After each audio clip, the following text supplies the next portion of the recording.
A04. Bienvenidos al Seminario Reina Valera.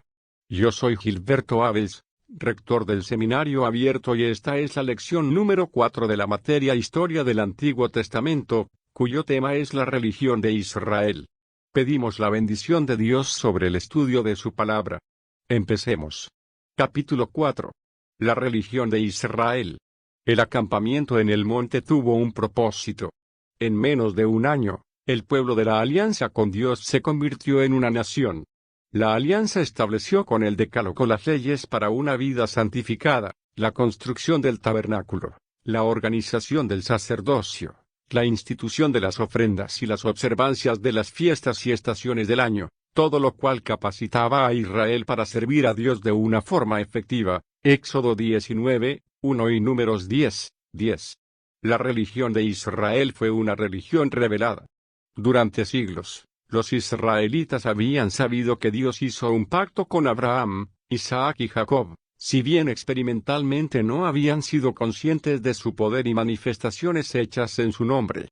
Dios realizó un propósito deliberado con esta alianza al liberar a Israel del cautiverio egipcio y de la esclavitud. Éxodo 6, 2 a 9. Y fue en el monte Sinaí, donde el propio Dios se reveló a sí mismo al pueblo de Israel. La experiencia de Israel y la revelación de Dios en aquel acampamiento está registrada en Éxodo 19 y hasta Levítico 27. El pacto. Habiendo estado en cautiverio y en un entorno idolátrico, Israel a partir de entonces iba a ser un pueblo totalmente devoto de Dios. Por un acto sin precedentes en la historia, ni repetido desde entonces, quedó repentinamente cambiado desde una situación de esclavitud a la de una nación libre e independiente. Allí, en el Sinaí, sobre la base de su liberación, Dios hizo un pacto por el que sería su nación sagrada. Israel fue instruido para preparar 3 días para el establecimiento de esta alianza. A través de Moisés, Dios reveló el Decálogo, otras leyes e instrucciones para la observación de fiestas sagradas. Bajo el liderazgo de Aarón, 2 de sus hijos y 70 mayores, el pueblo adoró a Dios con ofrendas de fuego y de paz. Tras de que Moisés hubo leído el libro de la alianza, ellos respondieron aceptando sus términos. La aspersión de la sangre sobre el altar y sobre el pueblo selló el acuerdo. Israel tuvo la seguridad de que sería llevado a la tierra de Canaán a su debido tiempo. La condición del pacto era la obediencia. Los miembros individuales de la nación podían perder sus derechos a la alianza por la desobediencia. Sobre las llanuras de Moab, Moisés condujo a los israelitas a un público acto de renovación de todo aquello antes de su muerte. Deuteronomio 29, 1. El Decálogo. Las 10 palabras o 10 mandamientos constituyen la introducción al pacto. Los judíos difieren de Josefo al utilizar Éxodo 20, 2 como el primer mandamiento y los versículos 3 a 6 como el segundo. La división usada por los judíos desde los primeros siglos del cristianismo, coloca el versículo 2 aparte como el primer mandamiento y combina los versículos 3 a 6 como el segundo. La enumeración agustina difería ligeramente de la lista citada anteriormente, en que el 9º mandamiento se refiere a la avaricia y el deseo hacia la esposa del prójimo, mientras que la propiedad estaba agrupada bajo el 10º mandamiento, siguiendo el orden establecido en el Deuteronomio. Distribuyendo los 10 mandamientos en 2 tablas, los judíos desde Filo hasta el presente, las dividen en 2 grupos de 5 cada una. Puesto que la primera pentada es 4 veces tan larga como la segunda, esta división puede estar sujeta a discusión. Agustín asignó 3 a la primera tabla y 7 a la segunda, comenzando la última con el mandamiento de honrar padre y madre. Calvino y muchos otros, que siguieron la enumeración de Josefo, utilizan la misma división en 2 partes, con 4 en la primera tabla y 6 en la segunda. Esta división en 2 partes por Agustín y Calvino, asigna todos los deberes hacia Dios en la primera tabla. Los deberes hacia los hombres quedan consignados en la segunda. Cuando Jesús redujo los 10 mandamientos en 2 en Mateo 22, 34 a 40, pudo haber aludido a tal división. La característica distintiva del Decálogo es evidente en los primeros 2 mandamientos. En Egipto eran adorados muchos dioses. Las plagas habían sido dirigidas contra los dioses egipcios. Los habitantes de Canaán también eran politeístas. Israel iba a ser distinto y único como el propio pueblo de Dios, caracterizado por una singular devoción a Dios y solo a Dios. Consecuentemente, la idolatría era una de las peores ofensas en la religión de Israel.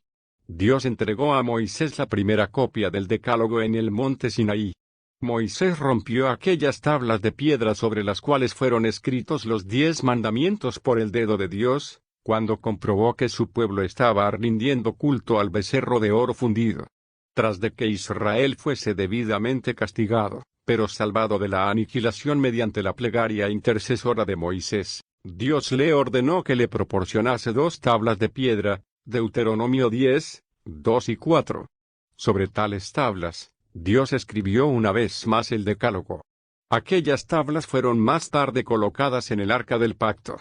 Las leyes para un vivir santo. La expansión de las leyes morales y sus regulaciones adicionales para un vivir santo, fueron instituidas para guiar a los israelitas en su conducta como pueblo santificado por Dios. Éxodo 20 a 24, Levítico 11 a 26. La simple obediencia a esas leyes morales, civiles y ceremoniales, les distinguirían de todas las naciones que les circundaban. Esas leyes para Israel pueden ser entendidas mejor a la luz de las culturas contemporáneas de Egipto y Canaán. El matrimonio entre hermano y hermana, que era cosa común en Egipto, quedaba prohibido. Las regulaciones concernientes a la maternidad y al nacimiento de los hijos, no solamente les recordaban que el hombre es una criatura pecadora, sino que se erigía contra la perversión sexual como contraste, contra la prostitución, y el sacrificio de los niños asociado con sus ritos religiosos y con las ceremonias de los cananeos. Las leyes del alimento purificado y las restricciones concernientes al sacrificio de animales, tenían como fin evitar que los israelitas se conformaran con las costumbres egipcias, asociadas con rituales idolátricos. Los israelitas, habiendo vivido y conservado frescas las memorias y recuerdos de la esclavitud, debían ser instruidos en dejar algo para los pobres en tiempo de las cosechas, proveer para los sin ayuda, honrar a los ancianos, y rendir un constante ejemplo de justicia en todas sus relaciones humanas. Conforme se disponía de un mayor conocimiento relativo al medio religioso contemporáneo de Egipto y Canaán, es verosímil que muchas de las restricciones para los israelitas pareciesen más razonables a la mente moderna. Las leyes morales eran permanentes, pero muchas de las civiles y ceremoniales, eran temporales en naturaleza. La ley que limitaba el sacrificio de animales para alimento destinado al santuario central, fue abrogada cuando Israel entró en Canaán. Comparar Levítico 17 y Deuteronomio 12, 20 a 24. El santuario. Hasta aquel tiempo, el altar había sido el lugar del sacrificio y del culto. Una de las costumbres de los patriarcas era que deberían erigir un altar allí donde fuesen. Allá en el monte Sinaí, Moisés construyó un altar, con 12 pilares representando las 2 tribus, sobre el cual los jóvenes de Israel ofrecían sacrificios para la ratificación del pacto. Éxodo 24, 4. Un tabernáculo de reunión que se menciona en Éxodo 33, fue erigido fuera del campamento. Aquello servía temporalmente solo como el lugar de reunión para todo Israel, pero también como el lugar de la divina revelación. Puesto que ningún sacerdocio había sido organizado, Josué fue el único ministro. Siguiendo inmediatamente la ratificación del pacto, Israel recibió la orden de construir un tabernáculo de tal forma que Dios pudiese habitar en medio de él. Éxodo 25, 8. En contraste con la proliferación de templos en Egipto, Israel tenía un solo santuario. Los detalles se dan explícitamente en Éxodo 25 a 40. Besaleel de la tribu de Judá fue nombrado jefe responsable de la construcción. Trabajando junto a él, estaba Aholiab de la tribu de Dan. Estos hombres estaban especialmente insuflados con el Espíritu de Dios y capacidad de inteligencia para supervisar el edificio del lugar del culto. Éxodo 31, 35 y 36. Asistiéndoles, se encontraban muchos otros hombres que se hallaban divinamente motivados y dotados con capacidad para llevar a cabo sus tareas particulares. Los ofrecimientos por la libre voluntad del pueblo suministraban material más que suficiente para el logro propuesto. El espacio cerrado destinado al tabernáculo era comúnmente conocido y llamado el atrio. Éxodo 27, 9 a 18, 38, 9 a 20. Con un perímetro de 300 codos, 14 metros, aquel receptáculo estaba marcado por una cortina de fino lienzo retorcido colgado sobre pilares de bronce con ganchos de plata. Aquellos pilares eran de 2 metros de altura y espaciados 2 metros uno de otro. La única entrada, de 9 metros de anchura, se encontraba al final de la cara este. La mitad oriental de este atrio constituía el cuadrado de los adoradores. Allí, el israelita hizo sus ofrendas en el altar del sacrificio, Éxodo 27, 1 a 8, 38, 1 a 7. Este altar de bronce, 3 metros cuadrados y casi 2 de altura, con cuernos en cada esquina, fue construido con acacia recubierta de bronce. El altar era portátil equipado con escalones y anillas.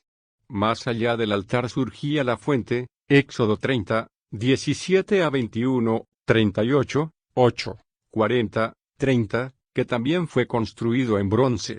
Allí los sacerdotes se lavaban los pies en preparación para su oficio en el altar de los sacrificios o en el tabernáculo. En la mitad occidental del atrio, aparecía el tabernáculo propiamente dicho, con una longitud de 13.50 metros y una anchura de 4.80 metros, estaba dividido en dos partes. La única entrada abierta hacia oriente, daba acceso al lugar sagrado de 9 metros de largura, accesible a los sacerdotes. Más allá el velo era el lugar santísimo, 4.5 por 4.5 metros, donde el sumo sacerdote tenía permiso para entrar en el día de la expiación. El tabernáculo en sí mismo estaba hecho de 48 tablas de 4.5 metros de altura y casi 70 centímetros de ancho, con 20 a cada lado y 8 en el extremo occidental. Hecho todo ello con madera de acacia sobre cubierta de oro. Éxodo 26, 1 a 37, 36, 20 a 38, las planchas quedaban sujetas por medio de barras y encastres de plata. El techo consistía en una cortina de fino lienzo retorcido en colores azul, púrpura y carmesí con figuras de querubines. La cubierta externa principal estaba fabricada con pelo fino de cabra, que servía como protección para el lienzo. Dos cubiertas más, una hecha con pieles de carnero y otra de pieles de tellons, tenían como finalidad proteger las dos primeras. Dos velos del mismo material de la primera cubierta eran usados para los lados oriental y occidental del tabernáculo y también para la entrada del lugar santo. La exacta construcción del tabernáculo no puede ser determinada, sin embargo, puesto que no se suministran detalles en el relato escriturístico. En el lugar santo había colocadas 3 piezas de mobiliario: la mesa de los panes de la proposición al norte, el candelero de oro hacia el sur y el altar del incienso ante el velo separando el lugar santo del lugar santísimo, Éxodo 40, 22 a 28. La mesa de los panes de la proposición estaba hecha de acacia, recubierta de oro puro teniendo alrededor una cornisa también de oro, rodeada con un reborde de un palmo coronado todo ello de oro. Se hicieron 4 anillas de oro para los 4 pies en sus ángulos. Los anillos están por debajo de la cornisa para pasar por ellos las barras con que tenía que ser llevada. Éxodo 25, 23 a 30, 37, 10 a 16. Además, platos, cucharas, copas y tazas para las liberaciones, todo de oro puro. Sobre la mesa se pusieron cada sábado 12 panes para la proposición, que fueron comidos por los sacerdotes. Levítico 24, 5 a 9. El candelero de oro puro todo él en su base y en su tallo era trabajado a cincel. Éxodo 25, 31 a 39, 37, 17 a 24. La forma y medida del pedestal aparecen inciertas. De sus lados salían 6 brazos, 3 de un lado y 3 del otro. 3 copas en forma de flor de almendro con un capullo y una flor en un brazo y otras 3 copas de la misma forma en el otro. El tallo del candelabro tenía también 4 copas en forma de almendro en flor con sus capullos y sus flores. Un capullo bajo los 2 primeros brazos que salen del candelabro, otro bajo los otros 2 y un tercero bajo los 2 últimos que arrancaban también del candelabro. El conjunto de capullos y brazos formaba una sola pieza con el candelabro. Todo en oro puro trabajado a cincel. Cada tarde los sacerdotes llenaban las lámparas con aceite de oliva suministrado por los israelitas, para proveer de luz durante toda la noche. Éxodo 27, 20 a 21, 30, 7 y 8. El altar dorado, primeramente usado para la quema del incienso, quedaba en el lugar santo ante la entrada en el lugar santísimo. Hecho de acacia recubierta de oro, este altar tenía casi 1 metro de altura y 46 centímetros cuadrados. Tenía un reborde de oro alrededor de la parte superior y un cuerno y un anillo sobre cada esquina, de forma que pudiera ser convenientemente transportado con varas. Éxodo 30, 1 a 10, 28, y 34 a 37. Cada mañana y cada tarde al llegar los sacerdotes al candelabro, quemaban incienso utilizando fuego procedente del altar de bronce. El arca del pacto o testimonio era el objeto más sagrado en la región de Israel. Esta, y solamente esta, tenía su sitio especial en el lugar santísimo. Hecho de madera de acacia recubierta de oro puro por dentro y por fuera, este cofre tenía 1.15 metros de largo con una profundidad y anchura de 70 centímetros. Éxodo 25, 10 a 22, 37, 1 a 9. Con anillos de oro y varas en cada lado, los sacerdotes podían fácilmente transportarla. La cubierta del arca era llamada el propiciatorio. 2 querubines de oro permanecían sobre la tapa de frente uno respecto del otro con sus alas cubriendo el centro del propiciatorio. Este lugar representaba la presencia de Dios. A diferencia de los paganos, no existía ningún objeto material para representar al Dios de Israel en el espacio que mediaba entre los querubines. El decálogo claramente prohibía ninguna imagen o semejanza de Dios. No obstante, este propiciatorio era el lugar donde Dios y el hombre se encontraban. Éxodo 30, 6. Donde Dios hablaba al hombre. Éxodo 25, 22, número 7, 89. Y donde el sumo sacerdote aparecía en el día de la expiación para rociar la sangre para la nación de Israel. Levítico 16, 14. Dentro del arca propiamente dicha, estaba depositado el decálogo. Éxodo 25, 21, 31, 18, Deuteronomio 10, 3 a 5, un frasco de maná. Éxodo 16, 32 a 34, y la vara de Aarón que floreció. Números 17, 10. Antes de que Israel entrase en Canaán, el libro de la ley fue colocado cerca del arca. Deuteronomio 31, 26. El sacerdocio. Anterior a los tiempos de Moisés, las ofrendas eran usualmente hechas por el cabeza de una familia, que oficialmente representaba a su familia en el reconocimiento y la adoración de Dios. Excepto por la referencia de Melquisedec como sacerdote de Dios en Génesis 14, 18, no se menciona oficialmente el oficio o cargo de sacerdote. Pero ya que Israel había sido redimido de Egipto, el oficio del sacerdote se hizo de una significante importancia. Dios deseó que Israel fuese una nación santa. Éxodo 19, 6. Para una administración adecuada y una adoración y culto efectivos, Dios designó a Aarón para servir como sumo sacerdote durante la permanencia de Israel en el desierto. Asistiéndole, estaban sus 4 hijos, Nadab, Abiú, Eleazar e Itamar. Los 2 primeros fueron más tarde castigados en juicio por llevar fuego no sagrado al interior del tabernáculo. Levítico 8, 10, Números 10, 2 a 4. En virtud de haber escapado a la muerte en Egipto, el primogénito de cada familia pertenecía a Dios. Elegidos como sustitutos por hijo mayor en cada familia, los levitas auxiliaban a los sacerdotes en su ministerio. Números 3, 5 a 13, 8, 17. En esta forma, la totalidad de la nación estaba representada en el ministerio sacerdotal. Las funciones de los sacerdotes eran varias. Su primera responsabilidad era mediar entre Dios y el hombre. Oficiando en las ofrendas prescritas, ellos conducían al pueblo asegurándoles la expiación por el pecado. Éxodo 28, 1 a 43, Levítico 16, 1 a 34. El discernimiento de la voluntad de Dios para el pueblo era la más solemne obligación. Números 27, 21, Deuteronomio 33, 8. Siendo custodios de la ley, También estaban comisionados para instruir al laicado. El cuidado y la administración del tabernáculo también estaban bajo su jurisdicción. Consecuentemente, los levitas estaban asignados para asistir a los sacerdotes en la ejecución de las muchas responsabilidades asignadas a ellos. La santidad de los sacerdotes es aparente en los requerimientos para un vivir santo, al igual que en los prerequisitos para el servicio. Levítico 21, 1 a 22, 10. La ejemplaridad en la conducta era especialmente aplicada por los sacerdotes como obligación de tener un especial cuidado en cuestiones de matrimonio y de disciplina de la familia. Mientras que las taras físicas les excluían permanentemente del servicio sacerdotal, la falta de limpieza ceremonial resultante de la lepra, o de contactos prohibidos, les descalificaba temporalmente del ministerio.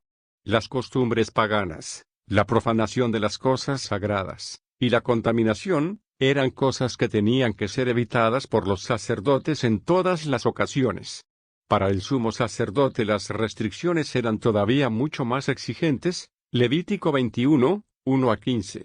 La santidad peculiar para los sacerdotes también estaba indicada por los ornamentos que tenían instrucciones de vestir. Hechos de materiales escogidos y de la mejor labor artesana, tales vestiduras adornaban a los sacerdotes en belleza y en dignidad.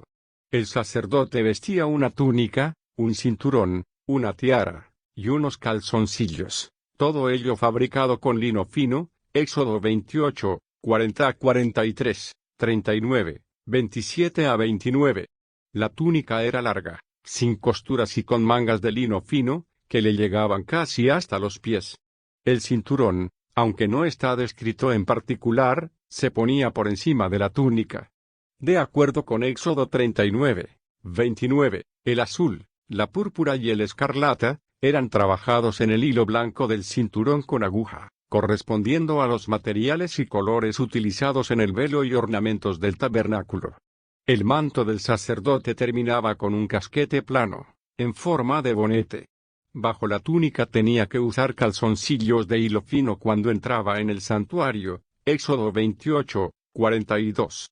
El sumo sacerdote se distinguía por ornamentos adicionales que consistían en una túnica bordada, un efod, un pectoral y una mitra para la cabeza. Éxodo 28, 4 a 39. El vestido, que se extendía desde el cuello hasta por debajo de las rodillas, era azul y muy liso, excepto por unas granadas y campanillas adheridas al fondo. El primero, de color azul, púrpura o escarlata, tenía un propósito ornamental. Las campanillas, hechas en oro, estaban diseñadas para conducir a la congregación que esperaba en cualquier momento la entrada del sumo sacerdote en el lugar santísimo, en el día de la expiación. El efod consistía en 2 piezas de hilo hecho de oro, azul, púrpura y escarlata, unidas entre sí con tiras en los hombros. En las caderas una pieza extendida en forma de banda en la cintura sostenía a ambas en su lugar. Sobre cada pieza de los hombros del efod, el sumo sacerdote vestía una piedra preciosa con los nombres de 6 tribus grabadas por el orden de su nacimiento. Para hacer la cuenta igual, los levitas eran omitidos, puesto que ellos asistían a los sacerdotes, o posiblemente José contaba por Efraín y Manases. En esta forma, el sumo sacerdote representaba la totalidad de la nación de Israel en su ministerio de mediación. Adornando el efod, llevaba 2 bordes dorados y 2 pequeñas cadenas de oro puro. En el pectoral, una especie de bolsa cuadrada, de 25 centímetros, se hallaba el más lujoso, magnífico y misterioso complemento del vestido del sumo sacerdote. Cadenas de oro puro lo eslabonaban a la tira del hombro del efod. El fondo estaba atado con encaje azul a la banda de la cintura. Todo de piedras grabadas con los nombres tribales, estaban montadas en oro sobre la plancha pectoral, sirviendo como un visible recordatorio de que el sacerdote representaba a la nación ante Dios. El Urim y el Tumim, que significaban luces y perfección, estaban situados en el pliegue de la citada plancha del pecho, Éxodo 28, 30, Levítico 8, 8.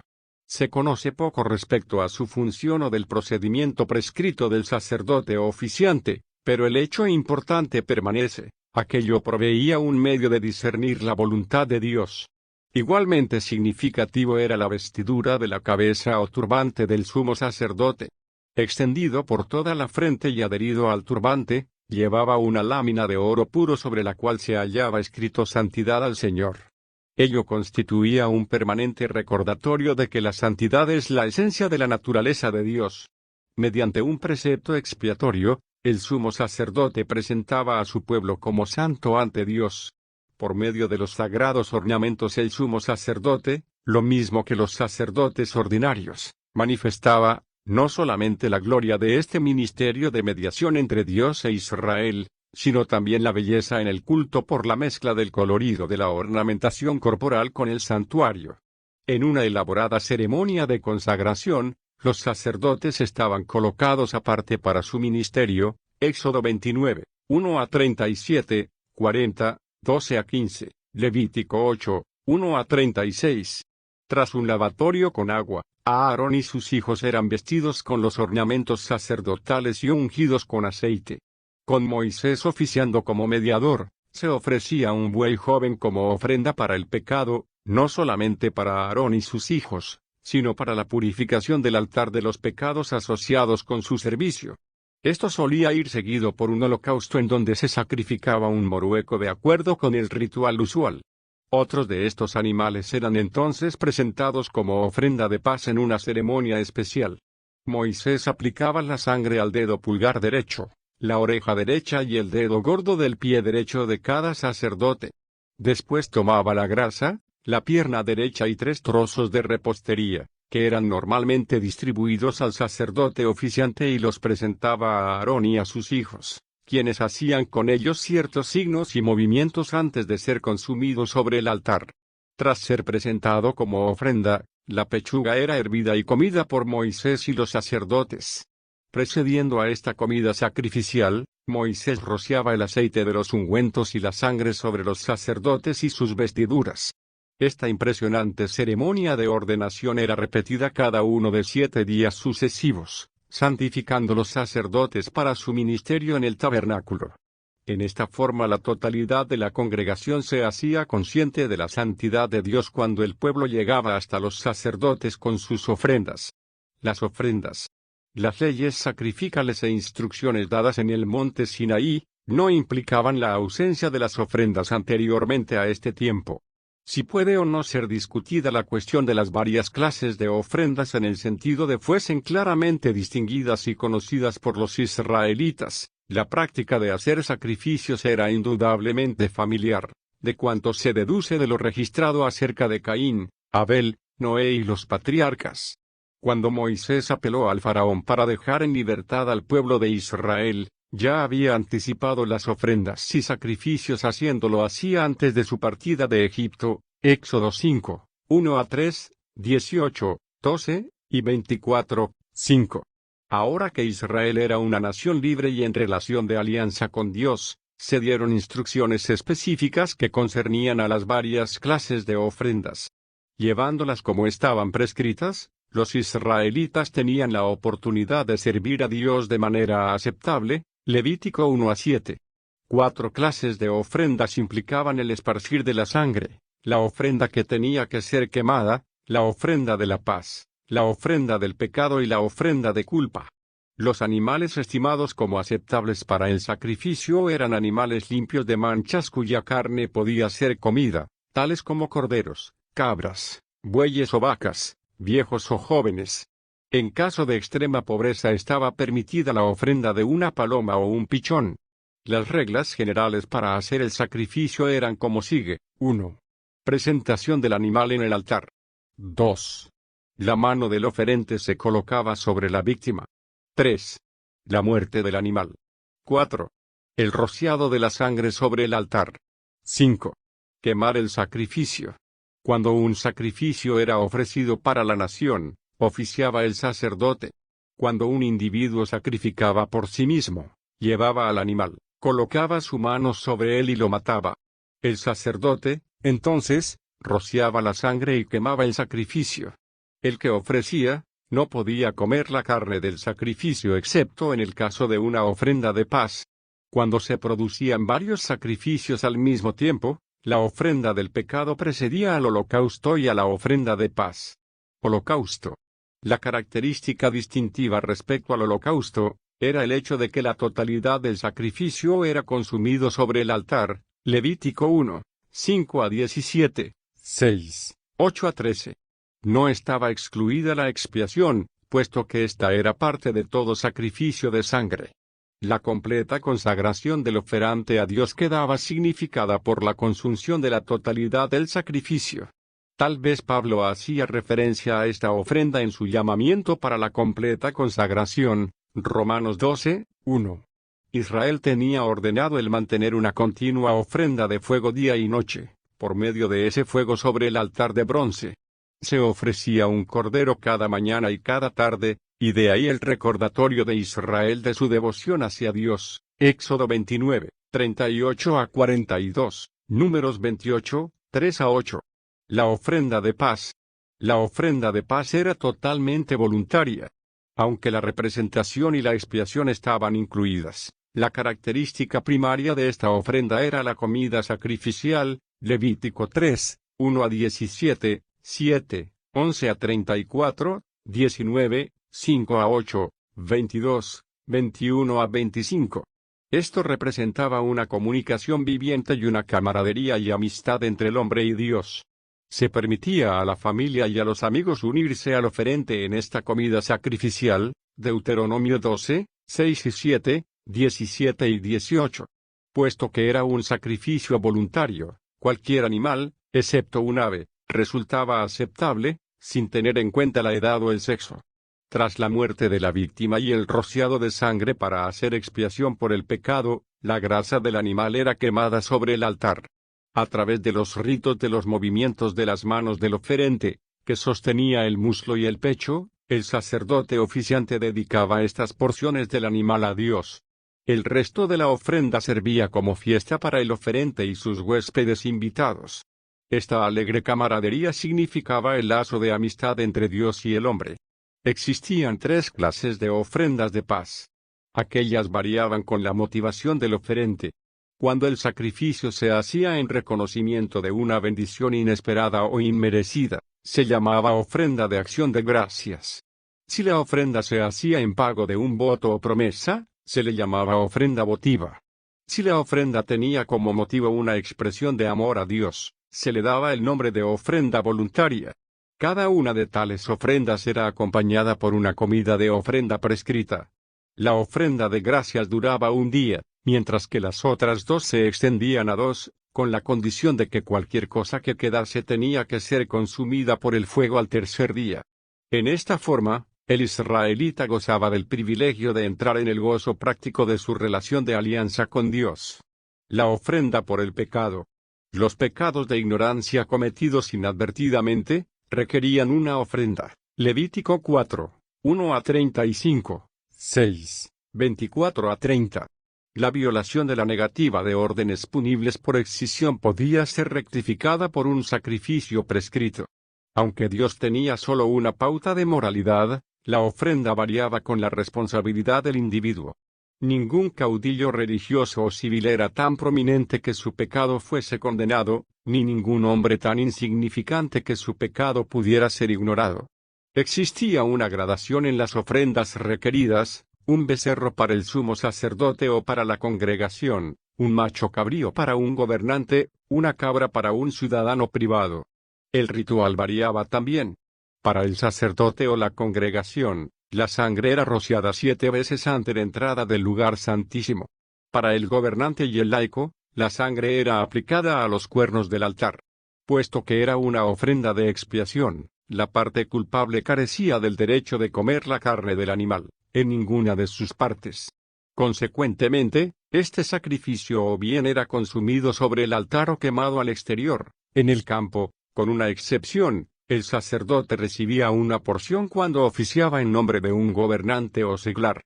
La ofrenda por el pecado era requerida también para pecados específicos, tales como rehusar el testificar, la profanación del ceremonial o un juramento en falso, Levítico 5, 1 a 13.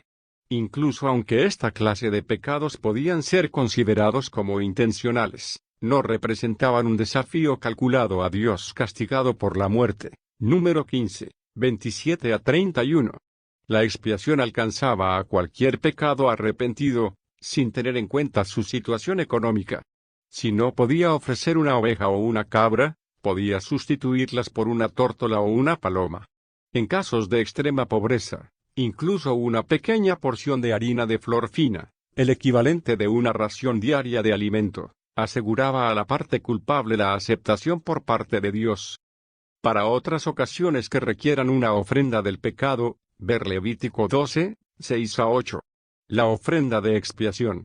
Los derechos legales de una persona y de su propiedad, en situación que implicase a Dios al igual que a un amigo, estaban claramente establecidos en los requerimientos por las ofrendas de la transgresión, Levítico 5, 14 a 6, 7, 1 a 7. El fallo en el reconocimiento de Dios al descuidar el llevarle los primeros frutos, el diezmo, u otras ofrendas requeridas, necesitaban no solamente la restitución, sino también un sacrificio. Además, era preciso pagar 6/5 de las deudas requeridas, y el ofensor también sacrificaba un carnero con objeto de obtener con ello el perdón. Este costoso sacrificio le recordaba el precio del pecado. Cuando la mala acción era cometida contra un amigo, el quinto era también preciso para hacer la pertinente enmienda. Si la restitución no podía ser hecha para el ofendido o un pariente cercano, estas reparaciones eran pagadas al sacerdote. Números 5, 5 a 10. El infringir de los derechos de otras personas también representaba una ofensa contra Dios. Por tanto, era necesario un sacrificio. La ofrenda del grano. Esta es la única ofrenda que no implicaba la vida de un animal, sino que consistía primariamente en los productos de la tierra, que representaban los frutos del trabajo del hombre. Levítico 2, 1 a 16, 6, 14 a 23. Esta ofrenda podía ser presentada en 3 diferentes formas, siempre mezcladas con aceite, incienso y sal, pero sin levadura ni miel. Si una ofrenda consistía en 2 primeros frutos, las espigas del nuevo grano eran quemadas en el fuego. Tras demoler el grano, podía presentarse al sacerdote como harina fina o pan sin levadura, tartas o bien en forma de obleas preparadas en el horno. Parece que una parte de estas ofrendas eran acompañadas de una proporcionada cantidad de vino para sus libaciones. Éxodo 29, 40, Levítico 23, 13, Números 15, 5 y 10. Una justificable inferencia es que la ofrenda del grano no era nunca llevada sola. Primeramente existía el acompañamiento de las ofrendas de paz y del fuego. Para estas dos parecía ser el necesario y adecuado suplemento. Números 15, 1 a 13. Tal era el caso de la ofrenda diaria del fuego. Levítico 6, 14 a 23, Números 4, 16. La totalidad de la ofrenda era consumida cuando estaba ofrecida por el sacerdote para la congregación. En el caso de una ofrenda individual, el sacerdote oficiante presentaba solo un puñado ante el altar del holocausto y retenía el resto para el tabernáculo. Ni en la ofrenda misma ni en el ritual, hay alguna sugerencia de que proveía expiación por el pecado. Por medio de estas ofrendas, los israelitas presentaban los frutos de su trabajo, significando así la dedicación de sus regalos a Dios. Las fiestas y estaciones. Por medio de las fiestas y estaciones designadas, los israelitas recordaban constantemente que ellos eran el pueblo de Dios. En el pacto con Israel, que éste ratificó en el monte Sinaí, la fiel observancia de los períodos establecidos era una parte del compromiso adquirido. Éxodo 20 a 24. El sábado. Lo primero, y muy principalmente, era la observancia del Sabbat. Aunque el período de 7 días queda referido en el Génesis, el sábado, día de reposo, está primeramente mencionado en Éxodo 16, 23 a 30. En el Decálogo, Éxodo 20, 8 a 11, los israelitas tienen que acordarse del día de reposo indicando que este no era el principio de su observancia. Para descansar o cesar de sus trabajos, los israelitas recordaban que Dios descansó de su obra creativa en el 7º día. La observancia del sábado era un recordatorio de que Dios había redimido a Israel del cautiverio egipcio y santificado como su pueblo santo. Éxodo 31, 13, Deuteronomio 5, 12 a 15. Habiendo sido liberado del cautiverio y la servidumbre, Israel disponía de un día de cada semana para dedicarlo a Dios, que indudablemente no hubiera sido posible mientras que el pueblo había servido a sus amos egipcios. Incluso sus sirvientes estaban incluidos en la observancia del día de reposo. Se prescribía un castigo extremo para cualquiera que deliberadamente despreciaba el sábado, Éxodo 35, 3, Números 15, 32 a 36. Mientras que el sacrificio diario para Israel era un cordero, en el sábado se ofrecían dos, Números 28, 9 y 19. Este era también el día en que 12 tortas de pan eran colocadas sobre la mesa en el lugar santo, Levítico 24, 5 a 8. La luna nueva y la fiesta de las trompetas. El sonido de las trompetas proclamaban oficialmente el comienzo de un nuevo mes, Números 10, 10. Se observaba también la luna nueva sacrificando ofrendas al pecado y al fuego, con provisiones apropiadas de carne y bebida, Números 28, 11 a 15. El mes séptimo, con el día de la expiación y la fiesta de las semanas, marcaba el clímax del año religioso, o el fin del año, Éxodo 34, 22. En el primer día de este mes de la luna nueva, era designado como el de la fiesta de las trompetas y se presentaban ofrendas adicionales, Levítico 23, 23 a 25, número 29, 1 a 6. Este también era comienzo del año civil. El año sabático. Íntimamente relacionado con el sábado, estaba el año sabático, aplicable a los israelitas cuando entraron en Canaán, Éxodo 23, 10 y 11, Levítico 25, 1 a 7. Observándolo como un año festivo para la tierra, dejaban los campos sin cultivar, el grano sin sembrar y las viñas sin cuidados cada 7 años. Cualquier cosa que recogiesen en dicho año tenía que ser compartido por los propietarios, los sirvientes y los extraños, al igual que las bestias. Los que tenían créditos a su favor, tenían instrucciones de cancelar las deudas en que hubiesen incurrido los pobres durante los 6 años precedentes, Deuteronomio 15, 1 a 11. Puesto que los esclavos eran liberados cada 6 años, probablemente tal año era también el año de su emancipación, Éxodo 21, 2 a 6, Deuteronomio 15, 12 a 18. De esta forma, los israelitas recordaban su liberación del cautiverio egipcio. Las instrucciones mosaicas también preveían para la lectura pública de la ley, Deuteronomio 31, 10 a 31. En esta forma, el año sabático tuvo su específica significación para jóvenes y viejos, para los amos y sus sirvientes. Año de júbilo. Después de la observancia del año sabático, llegaba el año del jubileo. Se anunciaba por el clamor de las trompetas en el 10º día de Tisri, el mes séptimo.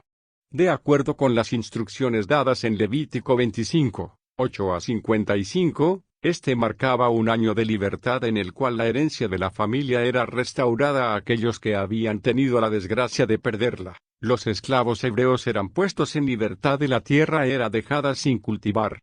En la posesión de la tierra el israelita reconocía a Dios como el verdadero propietario de ella. Consecuentemente tenía que ser guardada por la familia y pasaba como si fuese una herencia. En caso de necesidad, podían venderse solo el derecho a los productos de la tierra. Puesto que cada 50 años esta tierra revertía a su propietario original, el precio estaba directamente relacionado con el número de año que se mantenía antes del año del jubileo. En cualquier momento, durante este período, la tierra estaba sujeta a rendición, por el propietario o un pariente próximo. Las casas existentes en las ciudades amuralladas, excepto en las ciudades levíticas, no estaban incluidas bajo tales principios del año del jubileo. Los esclavos eran dejados en libertad durante este año, sin tener en cuenta la duración de su servicio.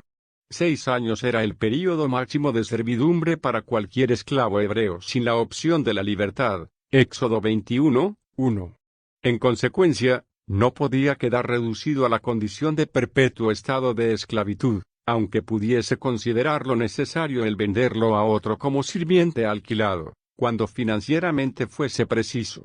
Incluso los esclavos no hebreos no podían ser considerados como de propiedad absoluta. La muerte como resultado de la crueldad por parte de su amo, estaba sujeta a castigo, Éxodo 21, 20 a 21. En caso de evidentes malos tratos personales, un esclavo podía reclamar su libertad, Éxodo 21, 26 a 27. Por el periódico sistema de dejar en libertad a los hebreos esclavos y la demostración de amor y amabilidad a los extranjeros en la tierra, Levítico 19, 33 y 34, los israelitas recordaban que ellos también habían sido esclavos en la tierra de Egipto.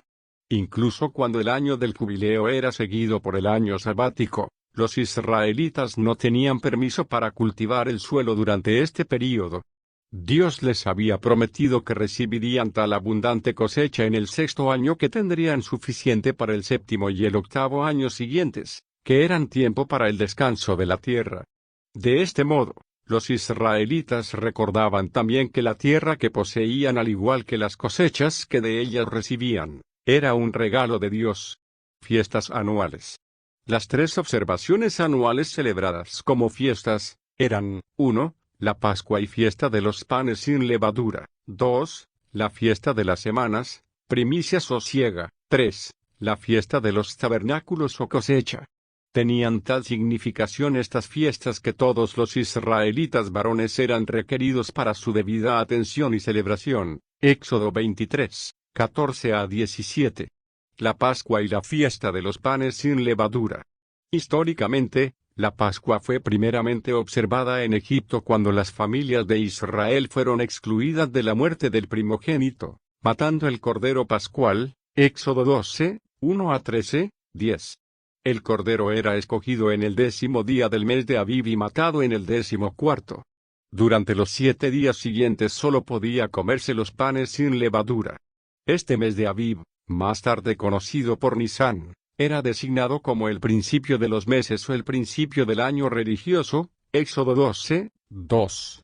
La segunda Pascua era observada en el 14º día de Abib, un año después de que los israelitas abandonasen Egipto, Números 9, 1 a 5. Ya que ninguna persona incircuncisa podía compartir la Pascua, Éxodo 12, 48, Israel no observó este festival durante el tiempo en su peregrinación por el desierto. Josué 5, 6. No fue sino hasta que el pueblo entró en Canaán, 40 años después de dejar la tierra de Egipto, en que se observó la tercera Pascua. El propósito de la observancia de la Pascua era el recordar a los israelitas anualmente la milagrosa intervención de Dios en su favor, Éxodo 13, 3 y 4, 34 2.18, Deuteronomio 16, 1. Ello marcaba la inauguración del año religioso. El ritual de la Pascua sufrió indudablemente algunos cambios de su primitiva observancia, cuando Israel no tenía sacerdotes ni tabernáculo.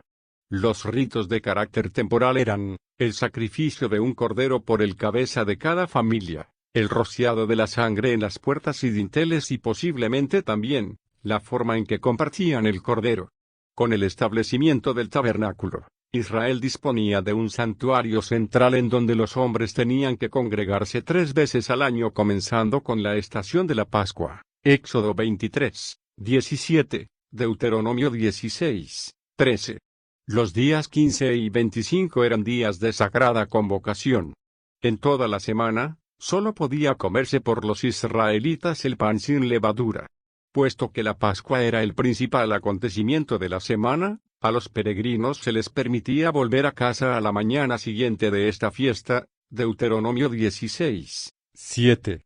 Mientras tanto, durante toda la semana se hacían ofrendas adicionales diarias para la nación, consistentes en 2 becerros, un carnero y 7 corderos machos para una ofrenda de fuego, con la comida de ofrenda prescrita, y un macho cabrío para una ofrenda de pecado. Números 28, 19 a 23, Levítico 23, 8.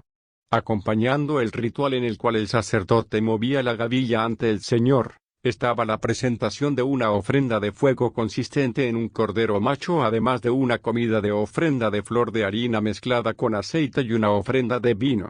Ningún grano tenía que ser usado de la nueva cosecha hasta el público reconocimiento que tenía que ser hecho como materiales de bendición que procedían de Dios. Por consiguiente, en la observancia de la semana de la Pascua, los israelitas eran no solamente conscientes de su histórica liberación de Egipto, sino también reconocían la bendición de Dios que era continuamente evidente en provisiones materiales. Tan significante era la celebración de la Pascua, que su especial provisión era hecha para aquellos que estaban incapacitados para participar en el tiempo señalado y observarla un mes más tarde. Número 9.2.912. Cualquiera que rehusara observar la Pascua quedaba reducido al ostracismo en Israel. Incluso el extranjero era bienvenido para participar en aquella celebración anual. Números 9, 13 a 14. Así, la Pascua era la más significativa de todas las fiestas y observaciones en Israel. Conmemoraba el más grande de todos los milagros que el Señor había puesto en evidencia en favor del pueblo de Israel. Esto se halla indicado por muchas referencias en los Salmos y en los libros profetices. Aunque la Pascua era observada en el tabernáculo, cada familia tenía un vivísimo recuerdo de su significación, comiendo los panes sin levadura. No había ningún israelita exceptuado de su participación en ella. Esto servía como un recordatorio anual de que Israel era la nación elegida de Dios. Fiesta de las Semanas. Mientras que la Pascua y la fiesta del pan sin levadura era observada al comienzo de la cosecha de la cebada, la fiesta de las semanas tenía lugar 50 días más tarde, tras la cosecha del trigo. Deuteronomio 16, 9. Aunque era una ocasión verdaderamente importante, la fiesta era observada solamente un día.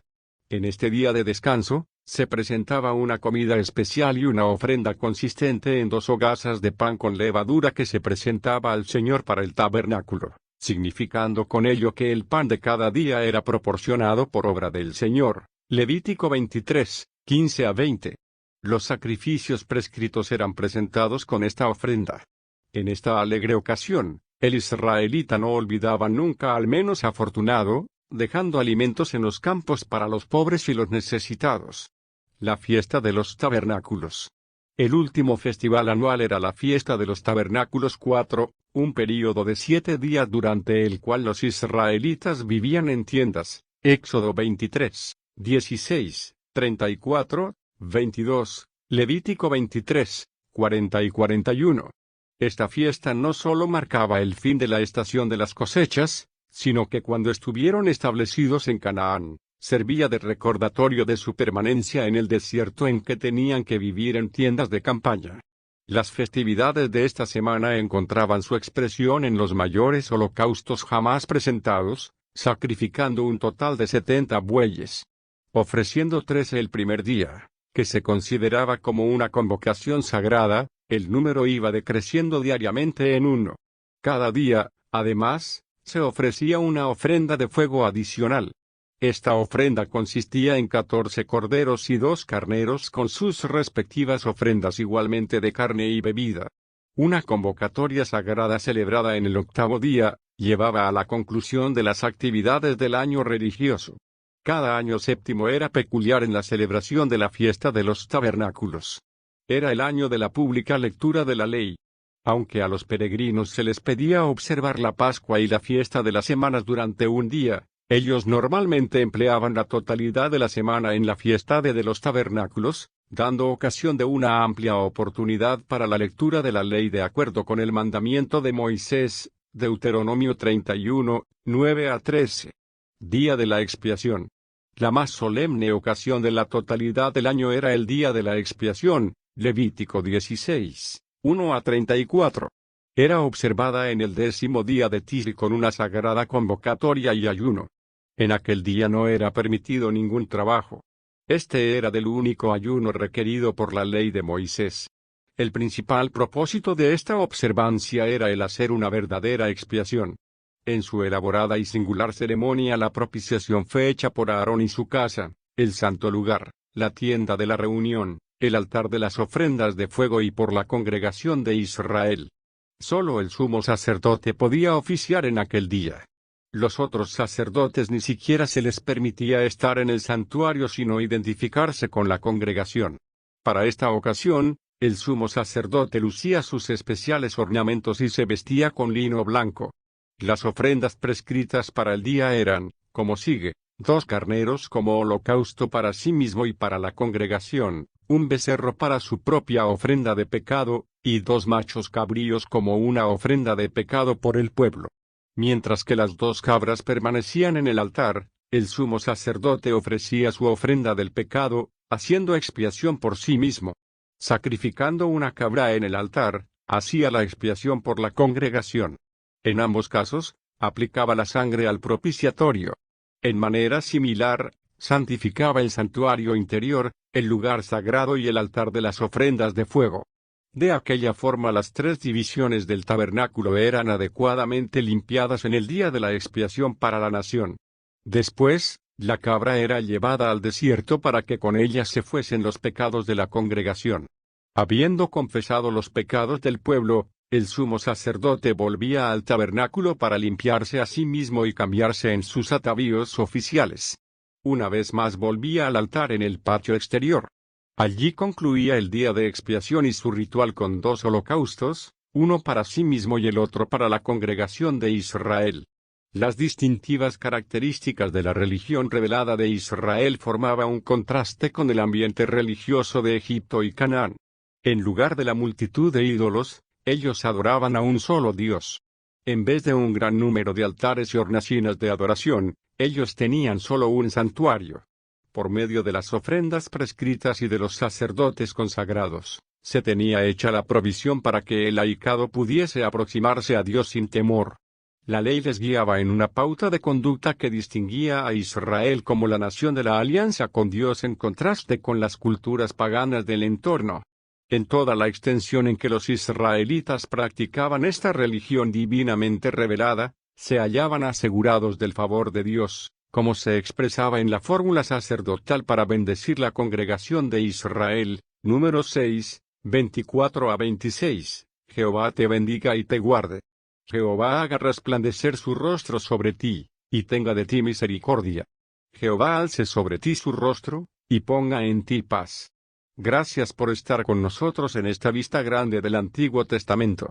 Estamos agradecidos por sus oraciones y necesitamos de sus ofrendas. Favor de informar a otros de los estudios ofrecidos por el Seminario Abierto. El privilegio es nuestro contribuir a su preparación espiritual.